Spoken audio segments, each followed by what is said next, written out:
What if a political system could build a hero and in the very next moment destroy him? What if a child watched his own father, a war hero, be beaten and humiliated by the government he helped create? And what if that same child grew up to rule the entire country with more power than any leader before him? Today, we reveal how a boy exiled to a cave became the most powerful man in China, and why the fate of 1 billion people rests on the decisions of a single leader. So before we dive into this unbelievable journey of power, control, and destiny, make sure to subscribe to Talking History. After that, leave a comment and tell us what other hidden stories you'd like us to uncover. All right, let's step into the shadows of history. The lights never reveal everything. In Beijing, inside the Great Hall of the People, thousands of delegates take their seats. Cameras from around the world point toward a massive red curtain, waiting. The silence is not ordinary silence. It is engineered, rehearsed, controlled.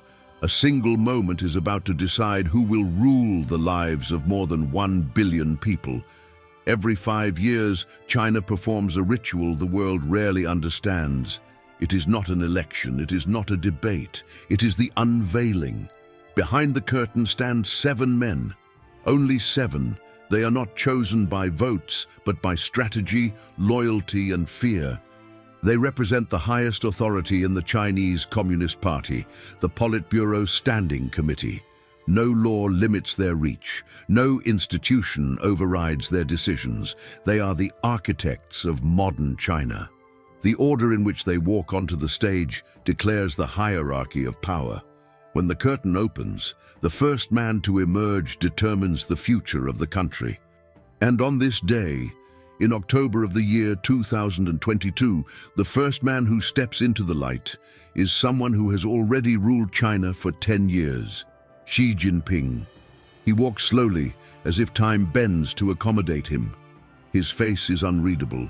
Not triumphant, not anxious, just inevitable. Applause rises like a wave, not spontaneous but automatic. Every camera flashes, every delegate claps. Xi does not smile, he doesn't have to.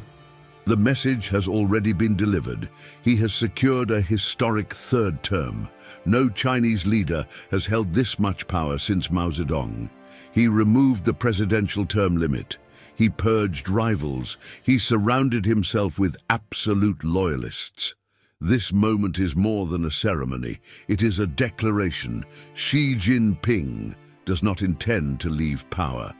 But what the world cannot see, what no televised broadcast reveals, is the contradiction that defines this man.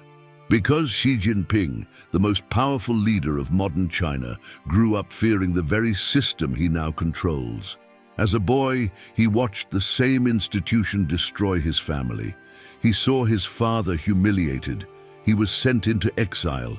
Every step of his ascent, every calculated move, was shaped by a trauma that began long before he could understand power.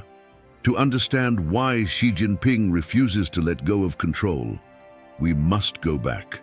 Back to the years when China was not a global power, but a battlefield of ideology and ambition. Back to the man whose shadow still covers the country like a storm cloud, Mao Zedong, the revolutionary hero, the dictator, the architect of fear. He would change the fate of a nation and the life of a boy destined to rule it. But how does a man go from being exiled by a dictatorship to becoming one? Before Xi Jinping was born, before his name meant anything, China was drowning in war. The 1930s. The Chinese countryside is burning. Communist revolutionaries clash with the nationalist government. 2 visions for the same nation, tearing it apart. Among the revolutionaries stands a man who will become more than a leader. He will become a myth, Mao Zedong. But at this moment, he is not the supreme ruler he will later become. He is just one voice inside a fractured movement. Communist forces are cornered, exhausted, starving, and nearly defeated. Surrounded by nationalist troops, they make a desperate decision: escape or die. What follows becomes one of the most brutal military retreats in modern history. The Long March. Thousands set out.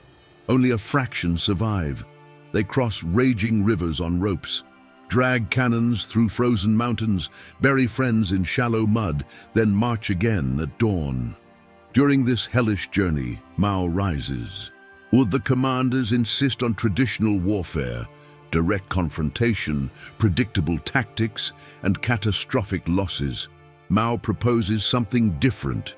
Guerrilla strategy, mobility over pride, survival over glory.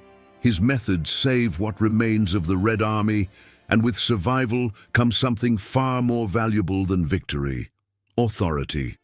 By the time the survivors reach northern China, Mao is no longer just a commander. He is the uncontested leader of the communist movement. His authority will soon extend far beyond the battlefield. Among the revolutionaries offering shelter is a young, loyal commander, Xi Jinping, father of Xi Jinping. Two destinies cross for the first time, one shaped by charisma, the other by loyalty. And Mao remembers loyalty. In 1949, after years of war, famine, and sacrifice, Mao stands at the top of the gate of heavenly peace and declares to the world, "China belongs to us now. The People's Republic of China is born." What Mao builds next is not a government, it is a system of obedience. He designs a political structure where the Communist Party controls everything: the economy, the military, the flow of information, even the thoughts people are allowed to have. Maoism becomes doctrine, his ideology becomes truth, the party becomes the state becomes Mao. His portraits hang in every home, his words appear in every school book, his face becomes the sun, the nation orbits around him. But when power becomes absolute, paranoia follows.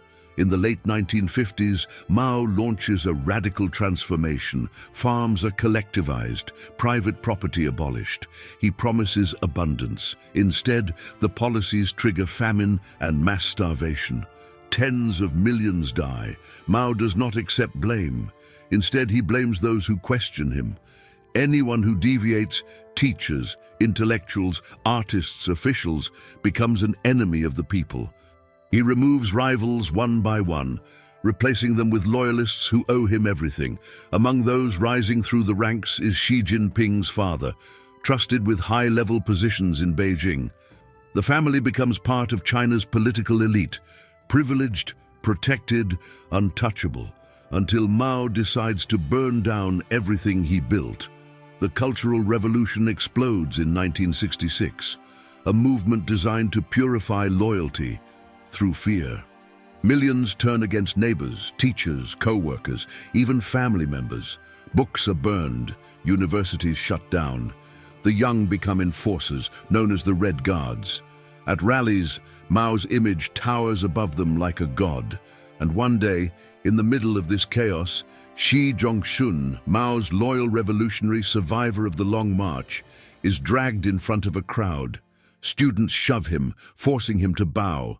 They scream accusations, spit on him, beat him. His crime?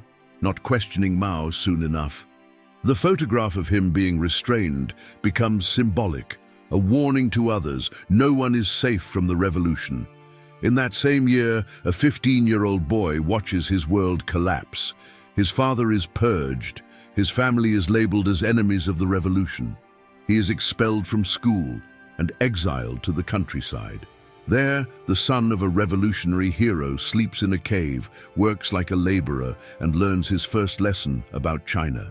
Being close to power does not protect you. Being loyal does not save you. Only holding power gives you safety, and young Xi Jinping decides he will never again be powerless. But how does someone rise inside the same system that destroyed everything he loved? Exile teaches things that elite schools never could. While other teenagers in Beijing attend political academies and enjoy privileged lives, 15-year-old Xi Jinping digs trenches in the countryside. His hands blister, his clothes rot in the rain. He sleeps in a cave carved into yellow hillside clay. At night, he listens to the wind and thinks about the life he had. and the life that was taken from him. He is the son of a revolutionary hero. Now he is nobody. In the eyes of the Communist Party, he is contaminated, the child of a traitor. He learns the first rule of survival. In China, power can erase you. The villagers barely speak to him. He is an outsider, a fallen prince. But Xi studies them quietly, their rhythm, their speech, their instincts. He learns how ordinary people survive. He watches the system that crushed him and absorbs everything. How local committees enforce decisions, how loyalty is negotiated, how information moves. He learns not to speak, but to listen. Years pass, Mao dies, the Cultural Revolution collapses, China shifts again. The Communist Party begins to rehabilitate old officials, including Xi's father. Doors reopen. But Xi understands something that others do not. Positions can be given, power is taken. Most sons of revolutionary elites stay in Beijing, fighting for proximity to influence. Xi does the opposite. He moves away. First, he joins the party, the same structure that tormented him, not out of faith, but strategy. If you want to change a system, you must be inside it. Then he disappears into the provinces. At each destination, he arrives without prestige, without connections, just discipline and patience. In Hebei, he works in remote agricultural villages. In Fujian, he navigates military factionalism with quiet precision. In Zhejiang, he focuses on economics and wins the trust of business sectors. He builds something more powerful than charisma, a reputation. While others compete for headlines, Xi cultivates silence. Local officials call him methodical. Soldiers call him steady. People call him incorruptible, a rare quality in a system where bribery oils the machinery of power. He understands a truth many never grasp. In the Chinese Communist Party, the most dangerous person is the one no one fears, and Xi's greatest weapon becomes invisibility. 17 years pass. He rises through leadership positions in multiple provinces. He builds alliances in the military. He earns loyalty from civilians. Then in the year 2007, after stabilizing Shanghai during a corruption scandal, the opportunity comes. Xi Jinping is summoned back to Beijing. He becomes part of the Politburo Standing Committee, the circle of men who rule China, the inner sanctum of power. Delegates applaud politely, assuming he is just another figurehead, a placeholder chosen because he appears harmless. They do not realize the truth. Xi Jinping did not reach Beijing by being chosen. He reached Beijing by outlasting everyone else. He has spent half his life learning the system. Now, for the first time, he has the chance to control it. The boy who slept in a cave is about to challenge the architects of modern China. But once he enters the top, how do you remove everyone who stands between you and absolute power? Power has many faces. Sometimes, the most dangerous one is the face that smiles and waits. When Xi Jinping enters the Politburo Standing Committee, the highest circle of power in China, no one fears him. He is considered calm, quiet, even predictable. Other leaders in the room see him as harmless. That is their first mistake. Xi doesn't challenge anyone openly. He watches, he calculates, he learns where power actually lives, not on paper, not in the constitution, but in loyalty. When the General Secretary steps down in 2012, Xi Jinping rises to the top of the party. Within months, he controls the military. Within a year, he becomes president of the country. For most new leaders, this would be enough. Not for Xi Jinping. He remembers the cave. He remembers humiliation. He remembers the feeling of being powerless, and he has no intention of ever feeling that way again. The purge begins. Xi launches his first attack disguised as morality, an anti-corruption campaign. China's political system is soaked in bribery. Everyone knows it. So when Xi begins arresting high-level officials, the public cheers. Finally, people think, a leader who will clean the party. But corruption is not the target. The target is disloyalty. One by one, powerful figures disappear from public view: senior generals, intelligence chiefs, high-ranking party veterans. Officials with their own networks, their own influence, their own ambitions. Some are accused of bribery, others of violating party discipline. All of them share one thing: they are not loyal to Xi. Vacant seats are filled with men who owe their careers and their survival to him. His allies occupy the military. His allies control propaganda. His allies run the government. Like Mao, Xi understands that power is not held, it is maintained. The constitution falls.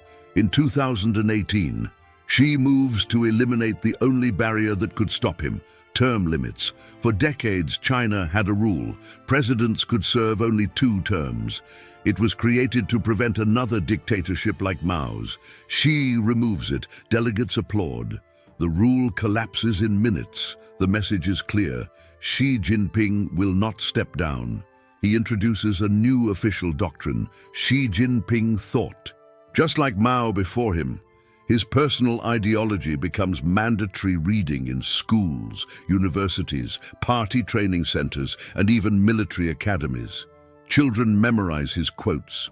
Professors repeat his slogans. His ideas are no longer policies. They are truth. Technology becomes control. Mao controlled people with fear. Xi controls them with data. Under his government, surveillance cameras multiply across every city. Internet censorship intensifies. Social credit scoring appears. Uyghur minorities are monitored and detained under policies labeled security. China becomes a digital panopticon, a country where dissent can vanish in seconds. Beyond its borders, Xi expands China's presence, militarizing waters of the South China Sea, pressuring Taiwan, stripping Hong Kong of democratic protections. China is no longer a rising power. It is an assertive one, the first crack. For 10 years, Xi is untouchable. Then a virus begins to spread. Xi imposes one of the strictest lockdown systems on Earth: zero COVID. Doors are welded shut. Residents are trapped in their homes. Drone speakers shout commands. People bang on windows for food. Fear turns into rage. In the winter of 2022, protests erupt across the country. Thousands of citizens hold up blank sheets of white paper as a symbol of the words they cannot say. They chant something China has not heard publicly in decades: Xi Jinping, step down. It is the first time people challenge him openly, and Xi does something he rarely does. He retreats. The zero COVID policy ends abruptly. The protests stop. Silence returns. But cracks have formed.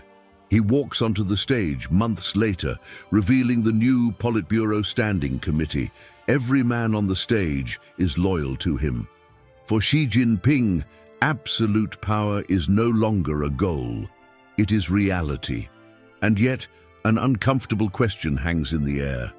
When a leader builds a system that depends entirely on obedience, what happens when the people stop obeying?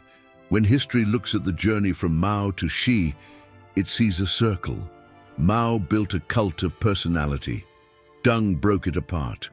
Xi rebuilt it, bigger, quieter, and more efficient. Xi was shaped by humiliation, strengthened by invisibility, and empowered by patience. He learned the system not to serve it, but to master it. A boy sent to the countryside became the most powerful man in China. A cave became a throne, and somewhere between trauma and ambition, China returned to what it once escaped: a nation ruled by a single man. Thanks for watching. If you enjoyed this video and are passionate about this type of content, subscribe to the channel so you don't miss future videos and discover more fascinating stories. See you in the next video.